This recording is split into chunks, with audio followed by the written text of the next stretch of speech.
It's another week and another episode of the Granny Panty Podcast. I'm your host, RubyLynne. I'm really excited you're here, so I hope you will hit that subscribe button for me. You don't want to miss an episode of this podcast. If you'd like to follow me, the host, you can go to IamRubyLynne.com. It is all things Ruby. If you'd like more information and follow the Granny Panty Podcast, you can go to thegrannypantypodcast.com. You can find us on YouTube, Spotify, pretty much everywhere there's a podcast available. This week's guest, I am super excited to have, as always. I love a good tell-all. And he just wrote a book called Filthy, which chronicles his career as a director, producer, project manager in the triple X industry. He helped build MindGeek, and just hearing what it was like behind the scenes, working with talent. He names names. He doesn't hold back. I couldn't put the book down. There was a lot of late night reading sessions. So help me welcome Vic Lagina.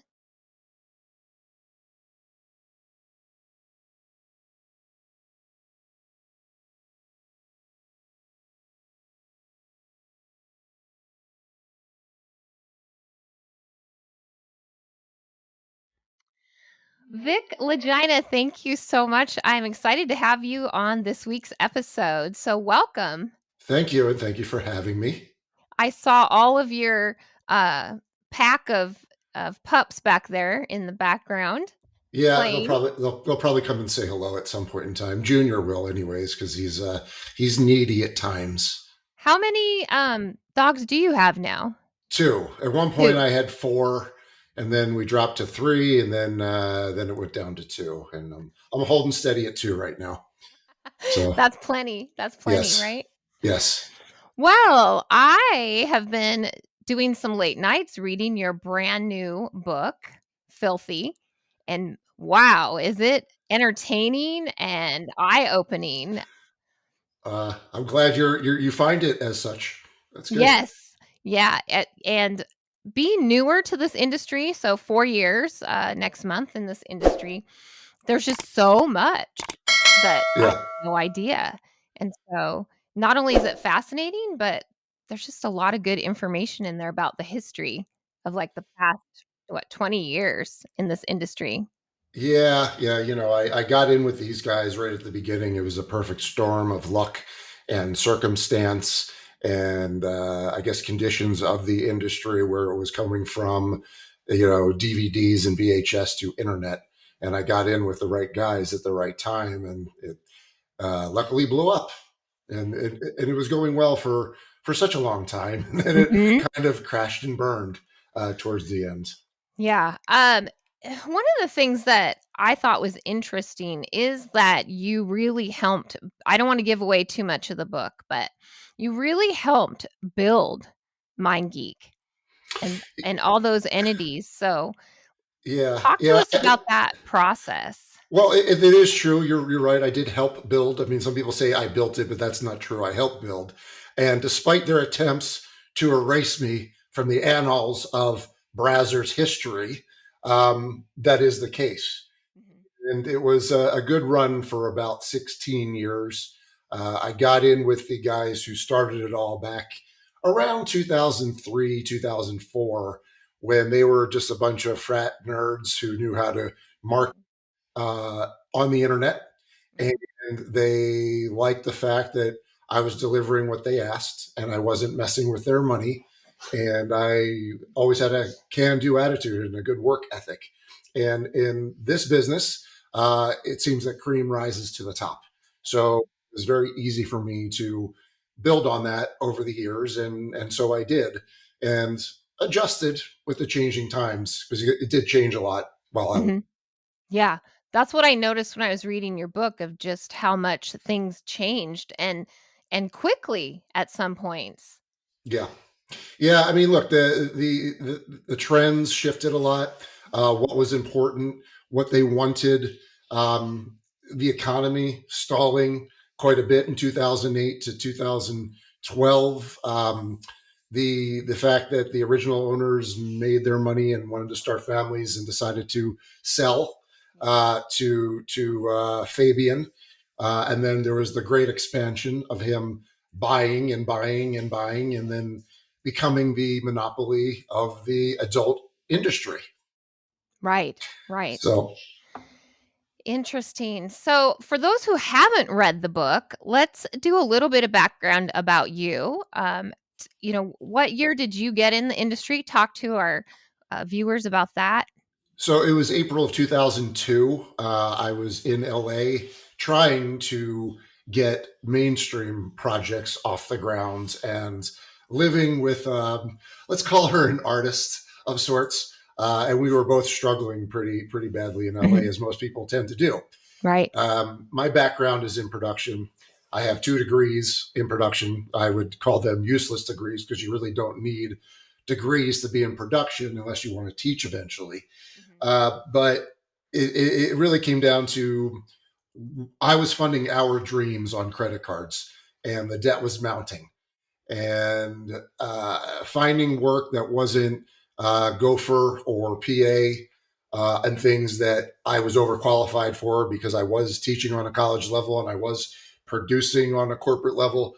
Um, I wound up answering an ad on adult staffing for a young kid who wanted to shoot his movie, and I BS'd him quite a bit. And I told him I could do it, and that's how we ended up in Jim South's office in the Valley, going through his Polaroids, picking out the talent for the shoot, and then from there, I guess really it was that day led to more people, and adult staffing led to other situations until I found out where you found the leads, which was gfy.com. Can't say the F part on this podcast, but gfy.com. Right. So, from there I was able to chase leads and find them. And, I offered first I lowballed everyone on their price points. And I also included a lot of services like editing and encoding. And Mhm. most importantly, I didn't mess with their money. So good word traveled. And then I had this expanding business. And, once my debt was gone, there was a fork in the road. It's like, well, do we keep going and see where this goes, or do we play it safe and do we just get a normal job? Well, I went the more mischievous route and Yes. decided to chase this a little bit and see how far it led. And it led pretty far, and it was pretty Yeah. successful. So I'm glad. I don't have regrets when it comes to that. But fortunately, like I said, I got in with the right guys. Yeah, So you did. You did. And you have an impeccable reputation, from what I read in the yeah, industry. And yeah. so I that'll mean, follow you forever. yeah. It's not 100%. I mean, look, there's what I've learned over the years when it came to shooting and producing is, you know, first impressions are everything. And a lot of times in the earlier days, and I would say even 10 years in, it was very important to me that when someone came in that they had a good time, Mhm. that they felt comfortable, that they felt safe, that they felt that they were in a professional environment. And that carried me pretty far. But I'll tell you over the years, and I can acknowledge this because I'm a self-reflective person, Mhm. am introspective. And, when the BS started piling and I guess the things that were being asked of us was piling and the frustrations started mounting. I guess you could say I was getting a little more aggro with the job, and that was apparent. And first impressions with a lot of people are everything. So, as much as I tried to be the chippy, happy Yeah. producer, sometimes you let your aggravations and your frustrations get the best of you. So most of the time, I would say people enjoyed themselves and they had a good time. But I would tell you towards the end, it was You were apparent burned to out. You yeah, it were was burned apparent. out. Yeah, it was apparent to all but me that I kind of hated my job, and I think it was time. COVID hit at the right time for me to acknowledge that, and it was like it's time to exit. Yeah.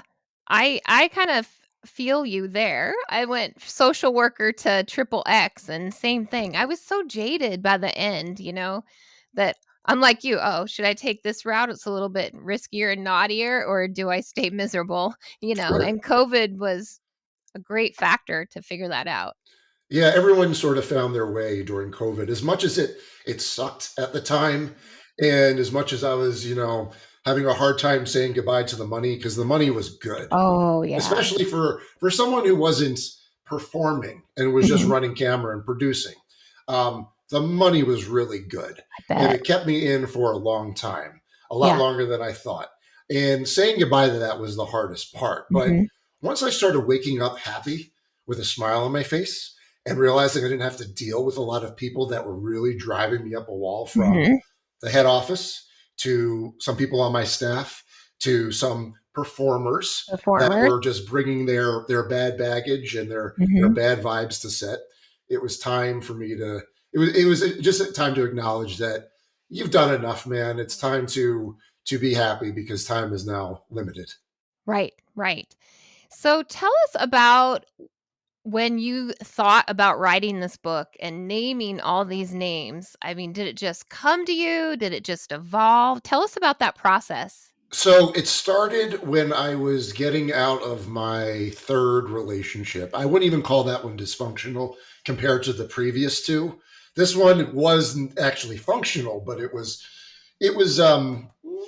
I still talk to her and we're still really good Mhm. friends. But Uh-huh. when that was waning and going down, I realized I had to get all of this insanity that I saw and experienced onto a tangible form. It couldn't die with me. So I started writing in March of 2015 and would occasionally just update. Anytime we would have a moratorium for HIV or something, it was a time for me to update things because I was expecting, the story to end, but it just kept going and going and going. So I just kept adding and adding and adding. But it wasn't until I guess when I was done with MindGeek, when I had my unceremonious exit with them, that it was like, okay, let's see if there's something there. And I sent it to a buddy of mine who's a lawyer Mhm. who lost touch with me over 20 years. And he was like, man, I'm so upset I lost touch with you. I go, well, you want to read my memoirs? And he said, absolutely. And he gave me the vote of confidence. He said, I dare to say you have something that's very intriguing here. Yeah. But my feeling was I didn't know how long my narrative could sustain a reader. Mhm. Because like there was a lot of ego checking involved, like an ego shedding during after the pandemic, Right. where I was trying to shed and just trying to be a whole human.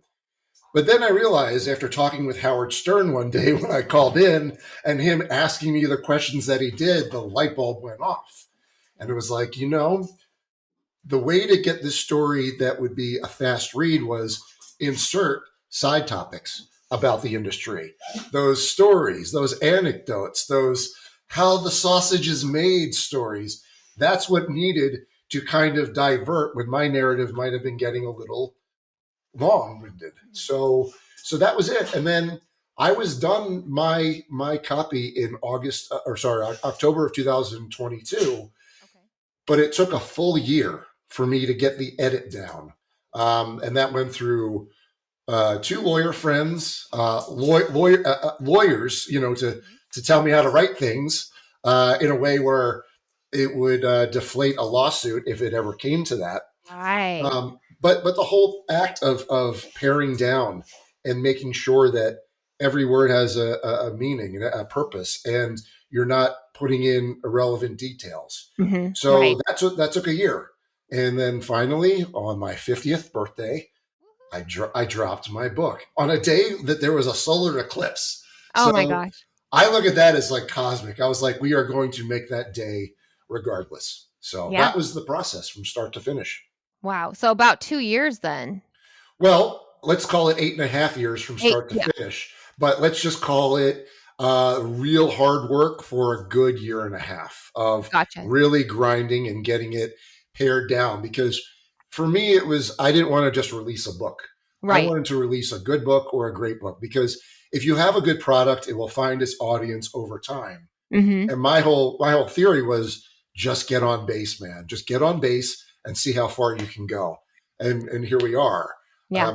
The book, Yes, which I please have right show it here. because I Yeah. have it on Kindle. So Okay. Yeah. I mean, from the cover, the back cover, everything in between. beautiful.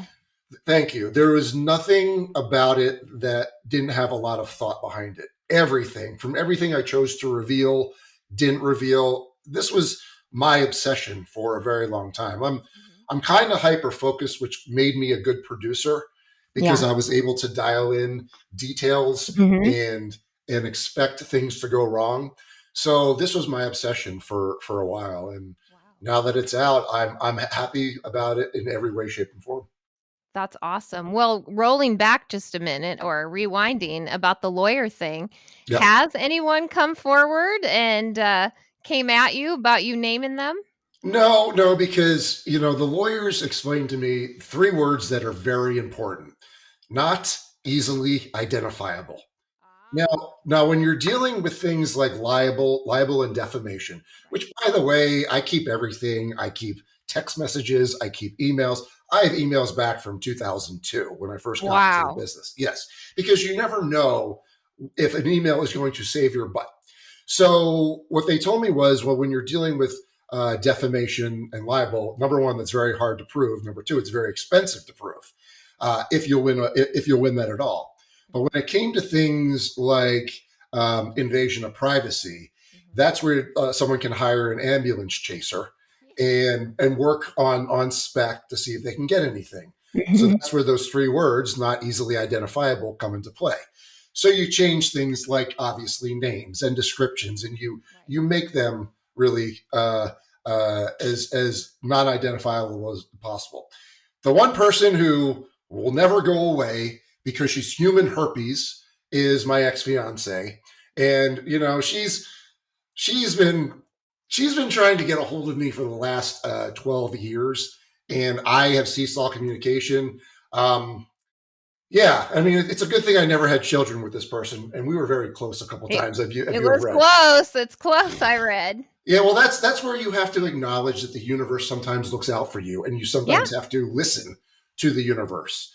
And I learned from that experience, Yeah. but that is the only one who's making any kind of noise, and it's just like, yeah, talk to my lawyer. That's it. I mean, That's I don't right. even say it. Like my lawyer Ed, his information is on my Twitter and Instagram, and if there's any inquiries or outrage, he goes right to him, and it's Yeah. just been her. That's it. Yeah. Yeah. Ooh, yeah, that's quite a story. Anybody watching needs to definitely buy the book, at least for that shit show, right? Yeah, well, it's I'm mad at myself for allowing the nonsense to go on as long as I did. But the thing is that when you're in the business and you're not a performer, finding relationships with civilians, as we call them, it wasn't working. And she was in the business like for a blip. Like it wouldn't even register as a fart in the wind, to be honest with you, her time in the industry. But like I thought, my skewed thinking then was, well, she could be the perfect companion. And I made a lot of concessions. And I don't believe that way anymore. I just think you have to kind of learn to be okay being alone Right. without people thinking that you're lonely. And I am. I've grown content because I'm never going back to that dysfunction ever again. So, so yeah. Yeah, that's true. That's true. So tell me about a time in your career that something didn't go as planned, and When and day, how when did day, you fix it and save the day? Well, when days go sideways, well, here's the thing. When you're a producer, you always, or at least for me, it's always logistics, and you're always thinking what can go wrong. So you're making your plan B and your plan C and your plan D and everything else. I would say my greatest feat of when things go sideways was when I had two shoots going. And this was when I stepped back from directing and running camera, and I was just more of a producer and overseeing crews. Mhm. Well, we the day before we were shooting a scene that involved a cop car, and it was a prop car. And I remember Genevieve Jolie was in that scene, and I remember like the car cost like a grand or two to rent, and you see it one time, it just goes through the shot, and I'm like, well, the office is going to be mad at me for that. We need to do more. So the Right. following day, I told my director, and I told Scott Nails, and I told Kieran, look, go right down the street.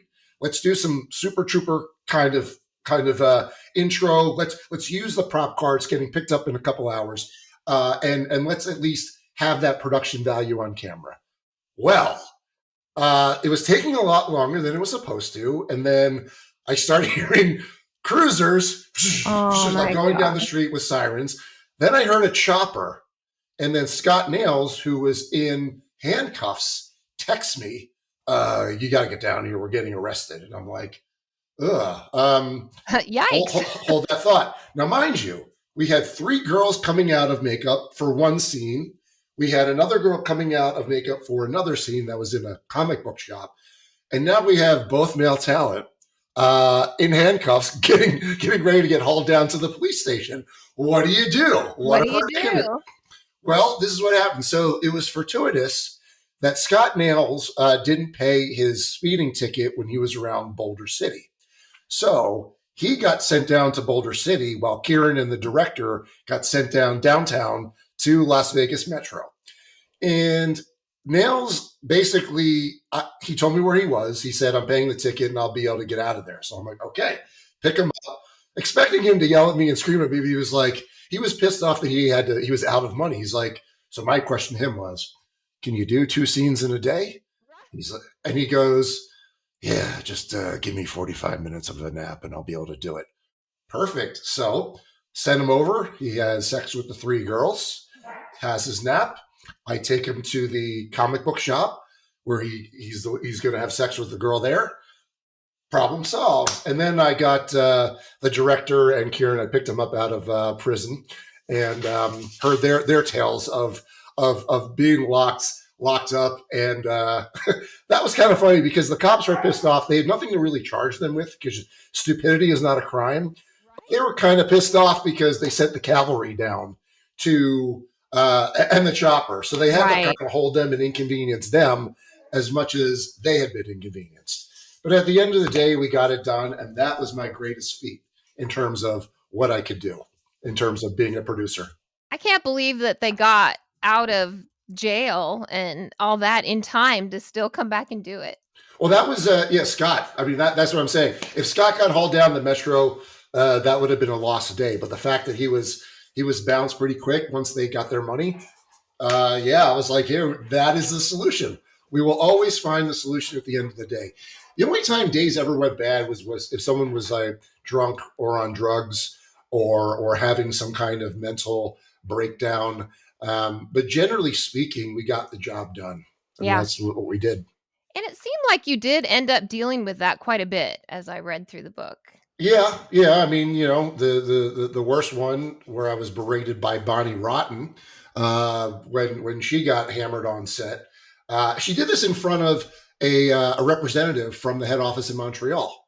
Lovely. Yeah, like fell off of a chair, screamed at me like the drunk at the end of the bar. Mhm. Um, then asked me for a hug. And then I told her we're still not going to shoot Bonnie. And then she started screaming about everyone hates your crew. Your crew sucks. Everyone knows it. I'm like, lovely. But then they made her apologize, but that was it. I was like, we can't do this anymore. And what I was finding was they were sending us train wrecks left and right, unvetted train wrecks. And Mhm. when I would ask them, I'm like, what do you know about this person? Right. Nothing. We just know she's got a big social following. Well, what if she's a train wreck? Don't worry, Vic. You always get the job done. That's what they always said to me. And if they trusted me that much, that was great. But the trust was starting to wane at the end, and I didn't really Mhm. feel safe being the producer because I was very vocal. I said, these are problems for me. These are things I can't do, or I think it's going to be a problem. And when they trusted me to get it done and they had my back, it was one thing. But when they started questioning things, um, that's when I was like, this is my time to leave because I don't feel comfortable producing anymore because I'm the one on the front line. I'm the one Right. who's going to get into trouble. So, Right. and And it seems disrespectful actually to be sending you all these this problems and expecting you to still come out with a perfect product in the end. yeah, well, look, that is the burden that I think every producer faces who works for the company and other big companies. And Mhm. one thing I was realizing once we started getting through the Me Too era and everything else Mhm. was every producer was basically holding a ticking time bomb in their hand. And, look, when you shoot for someone for their OnlyFans, it's completely different Mhm. because you're shooting for the performer. But when you're shooting at the behest of a company Or who's company, giving yeah. you all of these specs and all of Mhm. these guidelines, and they're asking you to make it, well, we're the ones who are going to face the potential issues. So, Right. and I guess it was good that I was over it by then because I was like, yeah, no, I'm done. See you later. Yeah. So, yeah. Yeah. I don't blame you. Okay. If you could be remembered for one thing throughout your career, what do you wanna be remembered for?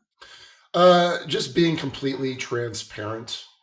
Mhm. I mean, this is, I guess, two things: transparent and professional. Mhm. I always wanted to be a man of my word. When I tell you this is what we're going to do, this is what the day is going to be like, and to know that your check is not going to bounce and that you're going to get paid and you're going to be in a safe environment. I that would be it. Just this was not a guy who was the stereotypical sleazy porn producer who was in it just to be around the women and Right. potentially the sex that comes with it. Mhm. Not to say that didn't happen, but at the end of it all, that wasn't the reason why I got into it. It was to run this thing like a business and to get people paid and getting them to come back. So, Right. And good content. You yes. produced very good content. Yeah, yeah, that was, well, see, I think if you're going to take someone's money and you're going to take a job, you should do it to the best of your abilities and you should deliver what you say you're going to deliver. So the bar was always set high for me. I always wanted to be getting exactly what they're asking for because, as far as I'm concerned, you're only good as your last shoot. So, That's true, and I remember you saying that in your book too. yeah. Yeah, well, that's how I dealt with it. And that's why I signed their bad contracts that Mhm. could be terminated at any moment for any reason. Because if I was making these dudes money and I was making them a lot of money and they were happy, then my feeling was we can keep this gig going as long as possible. Right. But, COVID just kind of threw everything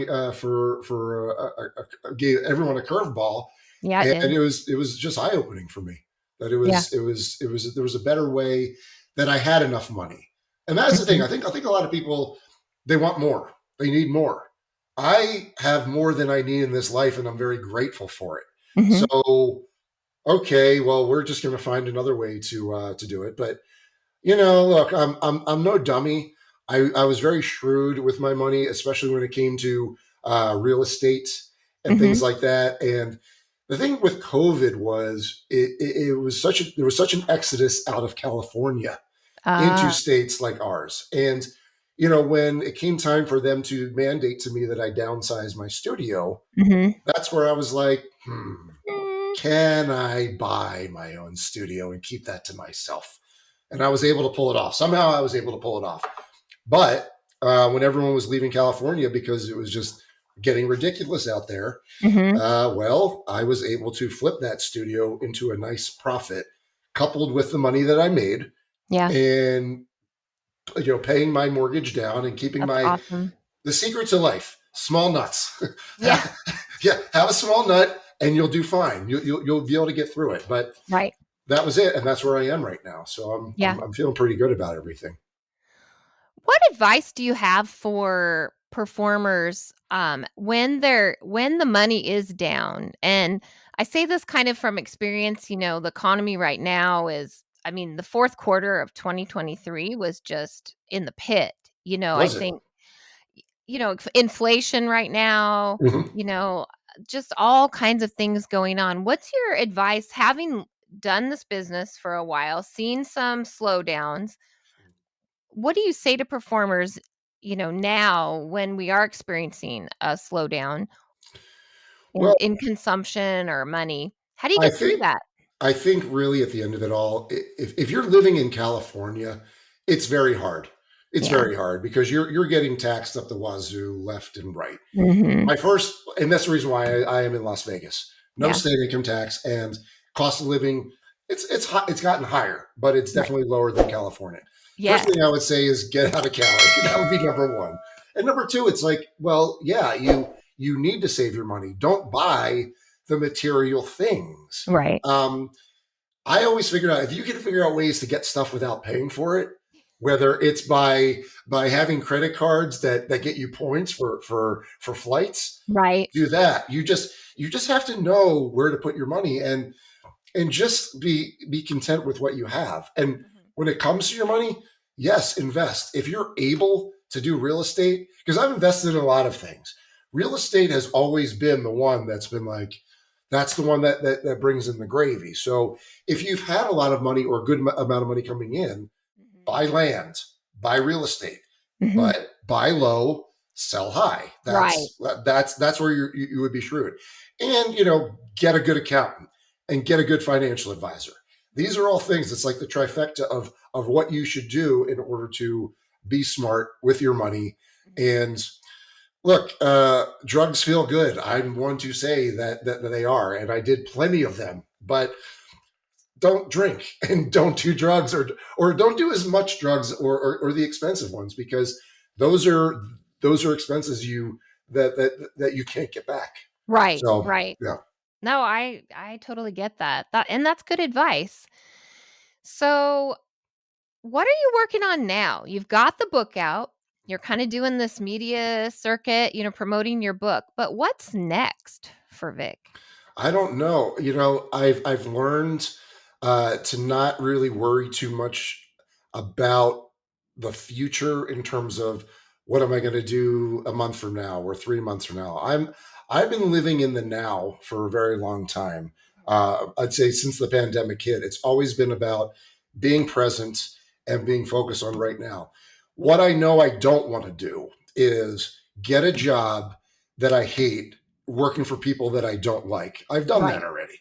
Right. And you have to do it sometimes. I mean, look, it's called a job and work for a reason. Reason. Okay. Yeah. And if you enjoy what you do, that's a bonus. You have to look at it that way. So I know I'm not going to waste my time on a job doing something that I hate for people I don't like. Helping dogs, saving dogs, that's always going Yeah. to be on the forefront. Wherever I can, I will do all that. And I will be very charitable in my time and my efforts in helping dogs. Mhm. But I mean, the music industry is alluring to me. Acting is alluring to me. Mhm. I've dabbled in that here and there. That seems fun. Um, but I really like going out and talking to people. Spreading the gospel of filthy. Because when I talk to people, at a bar, I give them a sticker, and then shortly after they scan the QR code, they see the trailer for the book, which is on viclagina.com, and I enjoy the acting part. And the girl who directed what eventually became the trailer for the book, I mean, she does low budget features, and we're kicking the tires on some things. But I told her, I said, look, I'm done with producing. I'm done with directing. I've done it. I'm just burned out from it. And I go, it's really hard to immerse yourself into a character if you're worried about making the shot and making the day and making the budget and making everything else. So I would say there would probably be more writing of scripts and producing or acting in something that's on a lower scale. That would be interesting to me. Writing is always fun. I really enjoy it, but I'm just going to keep my eyes and ears open and see what comes of this journey. Yeah. And that must be a good feeling too, to It know that you're is. not you're not a slave to the grind. I was. We all were. Mhm. But it does feel good. It does feel good that I can wake up every day and be like, what are we going to do today? What's going to be the whole thing? I mean, you could probably see in the background there's a bunch of musical instruments. I've gotten better at the piano during the pandemic. I've really gotten my creative side elevated during all of this, where it was kind of stifled quite a bit when I was shooting and grinding every day. We didn't have So time. yeah, it's true. Unless we had a shutdown, and then I could actually go back to it. But Right. but no, I'm very much a creative, and I want to focus more on that. I So, love that. I love that. What was the longest shutdown? Was that the 6 weeks? Did I read it was 6 weeks? I mean, besides COVID, let's say Yeah, I'm not I don't. counting COVID. I yeah, I don't. I mean, I want to say a month tops, but that might have been around the whole syphilis outbreak because that was That's what I wondered. yeah, that was the odd one Mhm. where we were like, okay, we haven't really dealt with this one before. And usually with the new testing standards, or at least the evolving testing standards, uh, they were able to get through all of the what's the word I'm looking for? Generations Right, right. first generations pretty quickly. So we were able to go back to work pretty quickly. But overall, I think it was about a month. I think that was the longest one. And to be honest with you, as much as I hated it, sometimes it was a good break, to push the reset button. Everything happens for a reason. Sure. I mean, Yeah. it really Well, does, and if yeah. you Well, start to believe that and have that, mindset, I think things look different. sure, sure. And I think also life is all about course correction. You're Yeah, going to get into choppy waters sometimes. yeah, So you then navigate to calmer waters, and you find your path to yeah. to get out of it. It's really comes down to life philosophy Mhm. and how you want to live your life. Right. A lot of people look back at the past and they have regrets, and that brings them down, or they look towards the future and they have anxiety and they have phobias and they have fears. The one thing I've been a student of the last few years is Stoicism. And Stoicism teaches you there's only so many things in this world that you can control. Yeah. So at the end of it all, just don't get yourself bogged down on what you have no control over whatsoever, and just be present and just be there. Right now with this interview, focus solely on you and trying to make this the best interview for you as possible. That's That's right. how I am living life now. So, and I it's need it's to been, take your advice. yeah, yeah. You have a lot of worries and a lot of phobias. Well, I'm not phobias, but Yeah. I'm just, I am a grinder. I have a Well, tattoo that says hustle, because okay. if it's meant to be, it's up to me, and I just don't stop. I'm Or, grinding all the time. yeah. And so for me personally in 2024, I'm trying to learn to be more present, and I can't control things. I'm a control freak. Yeah. Well, see that's where Stoicism will help you, because then it'll help you like pull that back and realize that besides what you put in your body every day and what you decide to do with yourself every day, that's about all you control, really. I know. I So, know. and that's yeah. And look, the job was always chaos for me, and I became a chaos manager. Mhm. Thinking on my feet and moving quick, and Right. being able to find the solution all the time. Mhm. So, um, I like to embrace the chaos sometimes. It doesn't freak me out like it freaks some people out. I think it's kind of fun, to be Oh, honest that's with you. so funny. That's Yeah, perfect. That's yeah, perfect. yeah. So, remind us as we close out, Mhm. where they can find your book. Like I said, I have spent too many late nights because I can't put it down. It's so good. That's So wonderful. Thank you. I love hearing that. When people tell me they're enjoying the read and all that, I love that.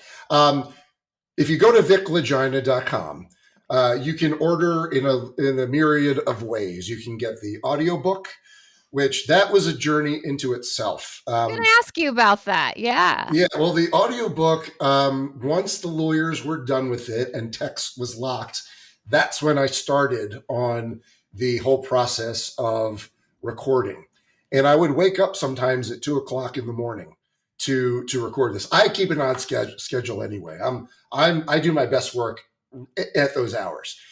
Mhm. So every day for 40 days, I would record and then edit in the afternoon and then do it all again because I didn't want to burn out. I didn't want to get exhausted because reading smoothly is not easy. And if someone is listening to you, you don't want to throw them off with a bad read. Yeah. So once that was all done, so when you read, you know about my alter ego that's in the book. Okay. Well, so I was sober for the 37 days, completely sober. No weed, no drinking, because I wanted the straight dialogue to be exactly that. But when it came time for my alter ego to pop in, that's when we broke sobriety. And 3 days of going through all of his lines, either on acid, on drunk with some wine, or okay, and I did it. I did do it for that. I did it for my art. But that was the whole process. 40 days and then 50 days of editing. So that's on Spotify. So if you're a Spotify subscriber, you can hear it. And I'll tell you, the print book, it's got the pictures, it's got all the art, Yeah. it's got a whole thing. But the audio book, I wound up pulling clips that I'm actually talking about because I have all of my source footage. And yeah, so that's an experience unto itself. So you can get it there. If you want to have a print copy or the digital copy, you can get it off of Amazon. It's only on Amazon because they own everything and they run everything. But the truth is like they have this print on demand. I don't have to keep inventory. That's where my book's from. That's what I did too. Yeah, they have such rigid standards that they make sure that it's perfect.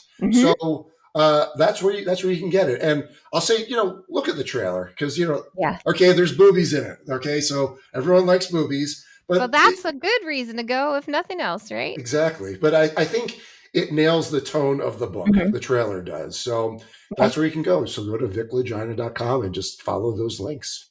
I love that. Yeah, I encourage everybody to read that book, and because it gives you a good history too. Of what involved. Yeah, what involved. And if you're thinking about getting into the industry, especially as talent, I have some words of advice and some guidance because I feel that a lot of that was lacking over the years. I think agents and others were not doing what they were supposed to in informing their talent. So I would read this book if you're thinking about it because a lot of your questions and your worries and your concerns will be answered within the pages of my book. Good. I love that. Yeah. So thank you again. I love your story. I mean, maybe there'll be a part 2, right? Well, 3,792 shoots. There's I wrote that down. Yeah. There's a lot of stories in those envelopes and hard drives. And then all of a sudden I would remember. I was like, oh my God, I forgot about that. And I would dig it out, and I usually post something on Twitter or Instagram. But if there is more, I can probably go mining for more stories. Yeah. Right. Maybe take some of those situations you talk about and really get some detail. But yes. Thank you again for taking the time to be on the show. Yep, I will post everything linked, and I'm so excited for your book. Congratulations. Thank you. And you're very welcome. It was lovely chatting with you. And thank you for having me on again. And thank you for the kind words. I'm glad you're enjoying the read. That's important to me. Absolutely. Thank you. You're welcome.